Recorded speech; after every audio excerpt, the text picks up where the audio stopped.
Ndugu zangu katika Kristo, tumsifu Yesu Kristo.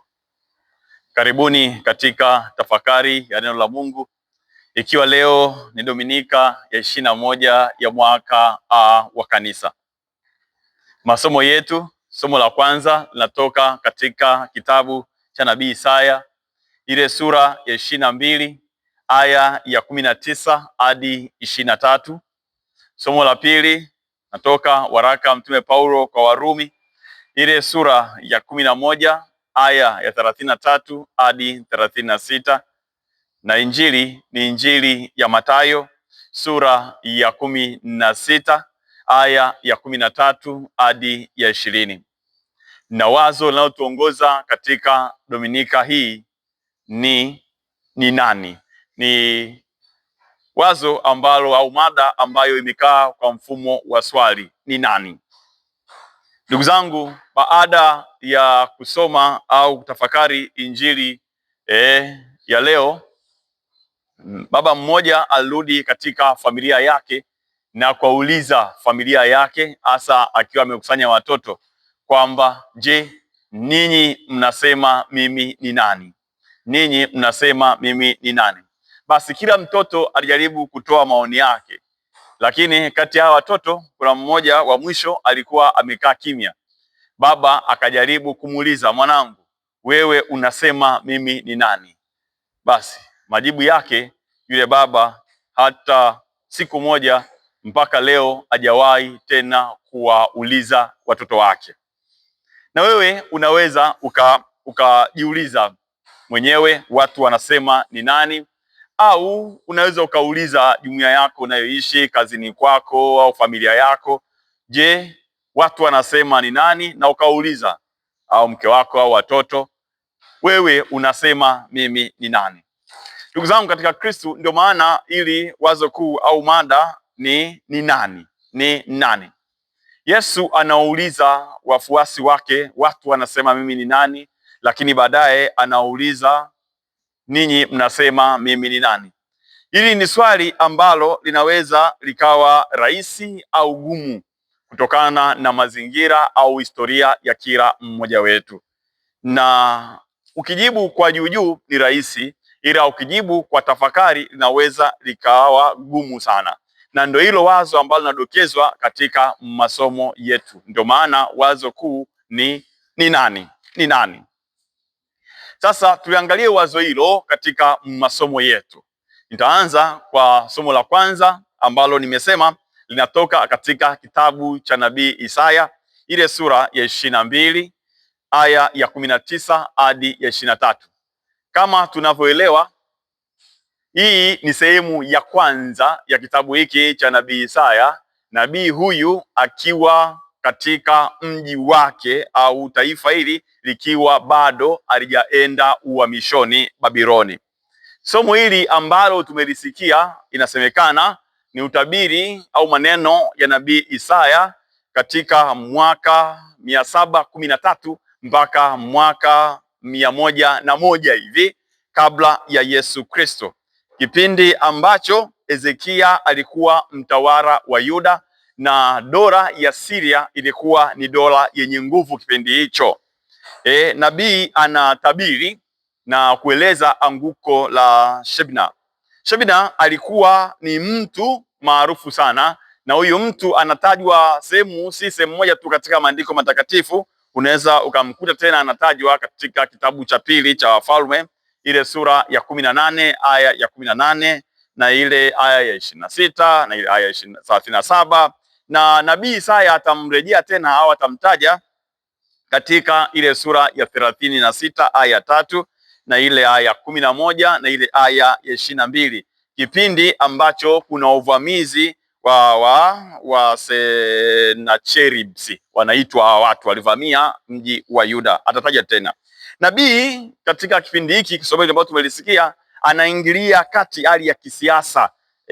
Shebna pasipo shaka huyu alikuwa ni mtu mkuu katika jumba la kifalme, katibu wa mfalme, mtu mwenye madaraka na ushawishi mkubwa, na alikuwa katika dola ile au chini au mfalme ndiye aliyekuwa mshauri mkuu wa kisiasa ambazo hizo siasa wanasema alikuwa anajaribu kuangalia mashirikiano kati ya Yuda na Misri. Unaweza ukasoma mashirikiano ya Yuda na Misri, kitabu cha Mwanzo ile sura ya 41 aya ya 40. Huyu asiye Mwisraeli kiukweli kabisa, ndio maana hapa anakemewa na nabii, aliishi maisha ya anasa, alikuwa ni tajiri na fedhuli kupita kiasi. Kwa mfano ukisoma maandiko matakatifu hasa ile aya ya sura hii aya ya 16, alijaribu kujenga kaburi chini ya ardhi, kaburi au makaburi yale yanayojengwa na watawala au wana wa wafalme wa Misri. Ikumbukwe kujenga kaburi ilikuwa ni njia ya mtu kudumisha jina lake na kudai haki ya kumiliki ardhi au nchi. Utasoma habari hizo kitabu cha Mwanzo ile sura ya 23 aya ya 4 mpaka 20, au ile sura ya 25 aya 9 mpaka ya 10. Mtu huyu kiukweli, kwa namna nyingine tena, japo alikuwa na madaraka makubwa, hakuwa mshauri mzuri sana wa mambo ya kisiasa. Alitumia madaraka yake kujinufaisha yeye mwenyewe. Ndio maana nabii anaumia na anatabiri anguko lake, yaani kunyang'anywa kwa ufunguo, na huo ufunguo kupewa Eliakimu. Eliakimu maana yake au tafsiri yake ni Bwana ameinua. Bwana ameinua. Huyu Eliakimu alikuwa ni Mwisraeli hasa, na inatabiriwa kwamba atachukua madaraka na atakuwa na uwezo wa kufunga na kufungua. Haya ni madaraka makubwa sana katika Israeli. Anapewa funguo, na ndio hiki ambacho baadaye kitaakisiwa katika somo la Injili, ambapo Yesu anamkabidhi funguo Petro. Ndugu zangu, mwenye mamlaka au funguo kiukweli kabisa, ukitaka kutafakari, ni Mungu mwenyewe. Inaumiza sana wakati fulani Mungu anapompa mtu kibali cha kumiliki funguo, lakini yule mtu anakitumia si kwa ajili ya watu wa Mungu, bali kwa ajili yake. Umungu hauonekani tena kwa yule aliyekabidhiwa funguo. Upendo, huruma, msamaha, msaada, kuinua havionekani tena. Wengi wanatumia funguo kwa ajili ya manufaa yao, na wakati fulani sasa inaumiza, kwa sababu huo funguo waliokabidhiwa na Mungu mwenyewe wanautumia kuwanyanyasa wanyonge. Mungu anasema leo kwa kinywa cha nabii, anguko li karibu. Kila mmoja wetu ajitazame kwa namna yake, ni funguo gani anao? Je, anautumia namna gani? Je, anautumia funguo huo katika kubariki au kusababisha maumivu katika jamii ile ambayo anaiongoza? Anafunga machozi, huzuni, chuki, hasira au misiba kati ya watu, au anafungua upendo, msamaha, kujali na umungu kati ya watu? Kwa hiyo kila mmoja ajiangalie kwa namna yake, madaraka alionayo anayatumia namna gani? Je, madaraka anayotumia, huo funguo aliopewa mbele ya Mungu, anafurahishwa na jambo hilo, au anatabiri kama nabii huyu anguko lake? Tuombe sana ndugu zangu hekima ya kuelewa kwamba sisi ni wakabidhiwa tu funguo, lakini si wamiliki wa funguo. Mmiliki mkuu wa funguo ni Mungu mwenyewe, na ndio hiki ambacho nakisikia Mtume Paulo akikieleza katika somo la pili, waraka mtume huyu kwa Warumi ile sura ya 11 aya ya 33 hadi 36. Mtume Paulo akinukuu maneno ya kitabu au vitabu vya Agano la Kale, anaeleza mmiliki wa hizi funguo ni nani na hekima yake ambayo ichunguziki iko namna gani. Kiukweli kabisa, ukisoma sehemu hii ya mwisho kabisa ya sura hii ya 11, Paulo ananukuu maneno kutoka kitabu cha nabii Isaya, kutoka kitabu cha Ayubu, kutoka Zaburi na hekima ya Sulemani. Ayubu sura ya 11 aya ya 7 mpaka ya 8, ile sura ya 15 aya ya 8, sura ya 14 aya ya 3, Zaburi ya 139 aya ya 6 na ile aya ya 17 mpaka 18, kitabu cha hekima ya Sulemani ile sura ya 17 aya ya kwanza, sura ya 9 aya ya 13, kitabu cha nabii Isaya sura ya 55 aya ya 8 mpaka ya 9, sura ya 40 aya ya 13 mpaka 14, na kitabu cha nabii Yeremia kinanukuliwa ile sura ya 23 aya ya 18, kuonyesha kwamba mtume huyu alikuwa amebobea katika maandiko, hasa maandiko ya kitabu cha Agano la Kale. Anaeleza wazi kwamba vyote tulivyo navyo vimetoka kwa Mungu na siku moja vitarejea kwake. Yeye ndiye mkuu anayekabidhi funguo. Kwa hiyo lazima siku moja hizi funguo tutazirejesha kwake. Je, tutakuwa na kipi cha kujibu? Tuombe sana neema ya kuelewa hili. Tuombe sana hekima ya kuelewa hili na kumjua Mungu na kuelewa kwamba tumekabidhiwa funguo kwa ajili ya kuongoza vema watu wa Mungu. Neno hiki ndugu zangu tunakisikia pia katika somo la Injili. Ni Injili ya Mathayo ile sura ya 16 aya ya 13 hadi ya 20. Ni Injili ambayo tumezoea sana na imezoeleka, tunaisoma hapa na pale. Unaweza kaisoma tena katika Injili ya Marko sura ya 8 aya 27 mpaka 29, Injili ya Luka sura ya 9 aya ya 18 mpaka 20, na ungamo ili ambalo la Petro unaweza ukalikuta pia katika Injili ya Yohane ile sura ya 6 aya ya 69. Ni swali la Yesu kwa wanafunzi wake wakiwa njiani kuelekea Yerusalemu, ambapo atasalitiwa, kuteswa, kusulubiwa na kisha kufa na kufufuka. Wanapofika maeneo ya Kaisaria Filipi, anageukia wafuasi wake na kuwauliza maswali mawili: watu wanasemaje juu yake? La pili, wao wanasemaje? Yeye ni nani? Ndugu zangu, kuna mengi sana ya kutafakari. Nimesema wazo kuu ni nani, na ndio hapa ambapo nataka tuchote ili wazo na tutafakari, tuliingize katika maisha yetu. Leo Kristu anatuuliza sisi swali hili kama wafuasi wa kipindi hiki. Leo Kristu anatugeukia katika maisha yetu ambayo ni safari na kutuuliza, watu wanasema mimi ni nani na wewe unasema mimi ni nani? Ndio maana naomba tafakari mawazo madogo mawili. La kwanza, Yesu ni nani? Yesu ni nani? Naomba ndugu zangu tafakari hili vizuri hivi. Wanapofika maeneo ya Kaisaria Filipi, kwa sasa yanapajulikana kama Banias, kaskazini mwa Israeli, kilomita 230 hivi kwa barabara hadi Yerusalemu, Yesu anauliza wanafunzi wake swali. Wanafunzi hawa ni wale walioshuhudia Yesu akiponya, akitoa pepo, akituliza mawimbi ya bahari, akifufua wafu, akilisha watu zaidi ya 5,000, akitembea juu ya maji. Wanamfahamu Yesu na wamesikia habari zake na wameona anayoyatenda. Anauliza na anaanza hivi: watu unena mwana wa Adamu ni nani? Ni swali la kwanza hili. Hapo wanafunzi wanatoa kwa urahisi maoni ya watu wengine juu ya Yesu. Huwa wanakuita Yohane Mbatizaji, wengine wanakuita Elia, wengine Yeremia, wengine mmoja wa manabii. Kiukweli haya yote ni mambo au majina ambayo Yesu alikuwa anaitwa. Alikuwa anaitwa Yohane Mbatizaji kwa sababu alihubiri juu ya toba, ukweli na ufalme wa mbinguni, kwamba unakaribia. Kwa hiyo watu waliona ni kama Yohane Mbatizaji amerudi tena.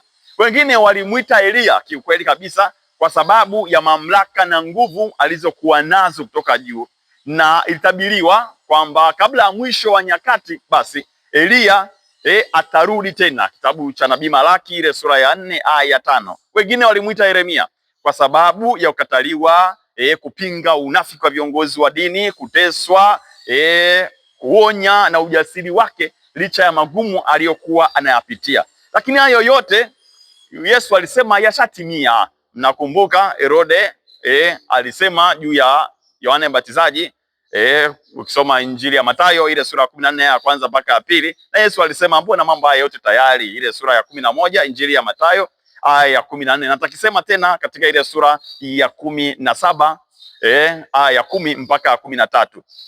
Ndio maana sasa Yesu anasema japo kuna maoni hayo, ninyi sasa, swali la pili, mnasema mimi ni nani? Hapa ndipo kimya unatawala hadi Petro anajibu, wewe ndiwe Kristu mwana wa Mungu aliye hai, ile aya ya 16. Iko hivi. Naomba niwaambie ndugu zangu, nimesema Yesu ni nani?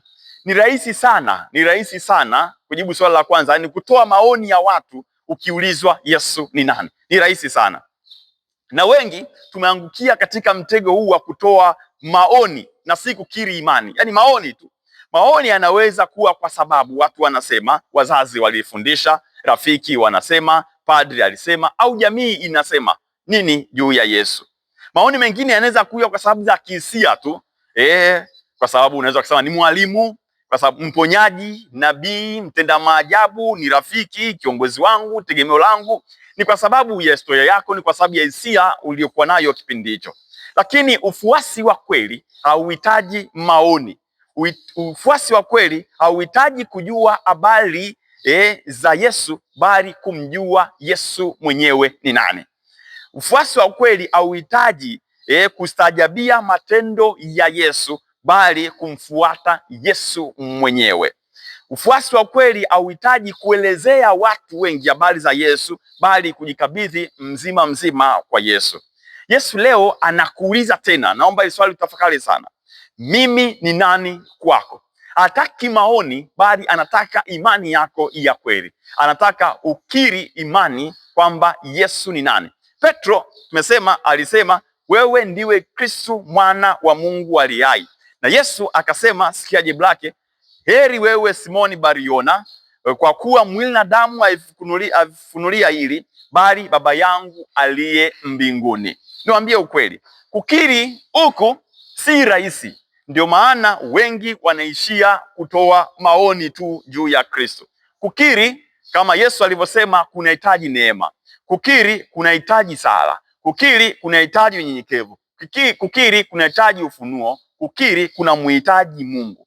Hii ni kwa sababu wengi tunakiri na kusema kwamba tunajiamini au tunaamini juu ya Yesu Kristo kwamba ni Kristo mwana wa Mungu aliye hai, kwa sababu tu afya zetu ni njema, ndoa ina amani, na kazi nzuri, ndoto zinatimia, watoto wanaendelea vizuri, maisha yako safi. Lakini kumbe ndani mwetu sisi ni kina Petro. Hali ikibadilika tunasema hatumjui mtu huyu, sijawahi kumuona mtu huyu, wala si mfuasi wake. Afya ikiumba zaidi tunaenda kutambika.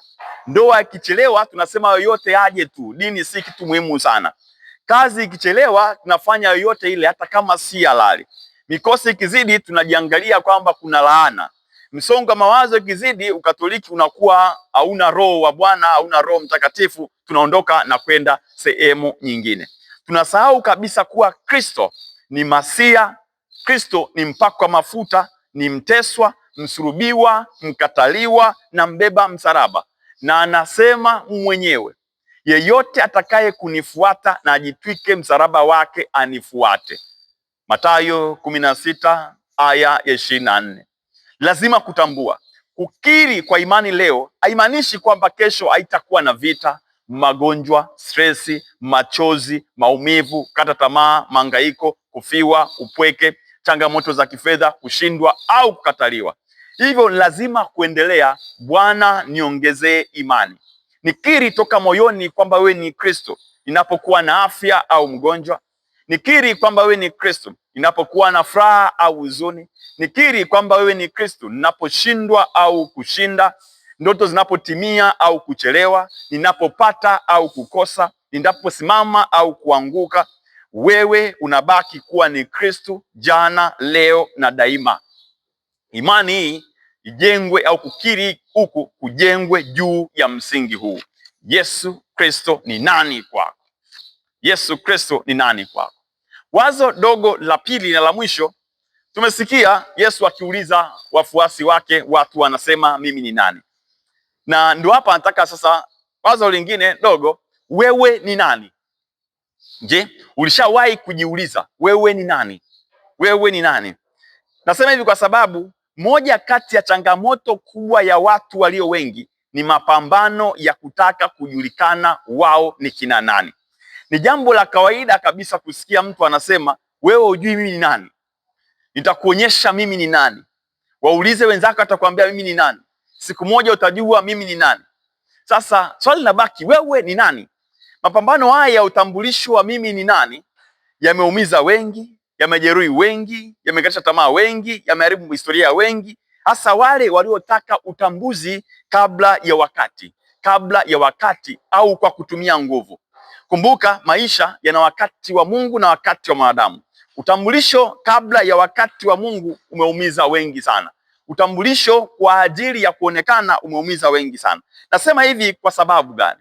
Kwa sababu wewe si jina lako, wewe si mahali unapotoka, wewe si kazi yako, wewe si pesa kiasi gani uko nayo benki au mfukoni, wewe si mafanikio yako, wewe si mali au watu wanavyosema. Maandiko matakatifu yanafunua hili kidogo sana, ufahamu kwamba maandiko yanasema, maana aonavyo moyoni mwake ndivyo alivyo. Kitabu cha Mithali ile sura ya 23 aya ya 7. Wewe ni nani? Jiulize tena na tena, kutoka moyoni, kama kitabu hiki kinavyosema. Wewe ni nani wakati hakuna mtu anayekuona? Wewe ni nani wakati maisha yanakuwa magumu? Wewe ni nani mipango yako inaposhindikana? Wewe ni nani watu wanapokukataa? Wewe ni nani unapokatishwa tamaa? Wewe ni nani unapotakiwa kufanya uchaguzi katika mambo? Wewe ni nani unapokuwa na madaraka? Wewe ni nani unapokabidhiwa funguo wa kufunga na kufungua? Wewe ni nani unapokuwa na pesa? Wewe ni nani Mungu anapokaa kimya? Usipotambua wewe ni nani katika haya, utaendelea kulia, kuumia au kuumiza watu kwa sababu zile zile, na kwa sababu unatumia suluhisho lile lile ambalo ni tatizo ulilolibeba. Nasema hivi kwa sababu watu wengi hasa Wakristo pasipo kujua wamebadilisha kazi lakini hawajabadilisha mitazamo yao. Wamebadilisha mahusiano lakini hawajabadilisha tabia zao. Wamebadilisha maeneo ya kuishi lakini wametembea na tabia zile zile. Wanalaumu watu lakini wanaendelea kupitia matatizo yale yale kwa watu tofauti tena. Wanahama makanisa lakini matokeo yake ni bado yale yale. Shida ni nini? Shida, wanaomba mbele za Mungu wapate mavuno tofauti huku wakipanda mbegu zile zile. Inaumiza sana.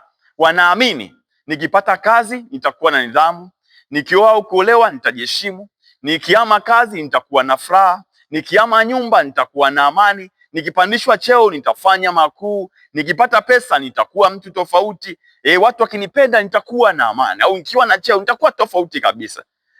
Wanashindwa kuelewa kwamba niki haijawahi kufika mwisho kirahisi bila kufanya maamuzi magumu. Inafika kwa wale tu walioamua kutafakari, kumshirikisha Mungu na kufanya maamuzi magumu. Nasema kutafakari kwa sababu lazima kujiangalia tena. Kwa nini matatizo yale yale yanajirudia katika maisha? Kwa nini hasira zile zile, addiction zile zile, hofu ile ile, kuahirisha mambo kule kule, ukavu wa kiroho ule ule, kuanguka kule kule? Kisha nimesema lazima kumshirikisha Mungu, kwa sababu usipojua wewe ni nani, mitandao ya kijamii itakwambia, pesa zitakwambia, madaraka yatakwambia, marafiki watakwambia, kushindwa kwako kutakwambia, maadui au unaowachukia watakwambia, umaarufu wako au mafanikio yatakwambia wewe ni nani. Hayo yote, ni kuambia ukweli, si zaidi ya vile Mungu anavyokutambua. Maana yeye Mungu anakujua zaidi ya mazingira ile, na haulazimiki kubaki yule yule uliyekuwa jana. Wewe si maisha yako ya zamani, wewe si makosa yako ya jana, wewe si majeraha yako ya jana. Wewe ni vile Mungu anavyokutambua. Roho wa Mungu anaongea na nini au anaongea nini ndani mwako? Wewe ni roho ya upendo, wewe ni roho ya msamaha, wewe ni roho ya sala, wewe ni uvumilivu wa Mungu ndani mwako. Kumbuka, ikiwa umeanguka, jiangalie leo, simama. Ikiwa umeshindwa, jifunze. Ikiwa umekataliwa, endelea mbele. Ikiwa umejeruhiwa, pona. Ikiwa akili zinaita shida, badili tabia. Ikiwa umechanganyikiwa, rudi kwa Mungu. Ikiwa hujui wapi pa kuanzia, anza na Mungu. Mungu akueleze wewe ni nani. Amini usiamini, ukikaa kwa tafakari utatambua na kuelewa wewe umeumbwa kwa sura na mfano wa Mungu, na unatakiwa uakisi usura na huu mfano wa Mungu katika maisha ya watu wengine. Watu wamuone Mungu kupitia wewe. Wakikuangalia wasikuone wewe, bali waone Mungu ndani mwako. Umekombolewa kwa damu ya thamani sana. Wewe ni jiwe lililo hai mbele ya Mungu. Kumbuka, hauwezi kubadilisha jana, lakini unaweza kubadilisha kile unachokifanya leo na ukawa baraka katika maisha ya watu wengine. kwa sababu kutoka katika kiti cha enzi mbinguni Mungu anakutambua kama mwana mpendwa wake, na anataka uakisi umungu katika maisha ya watu wengine.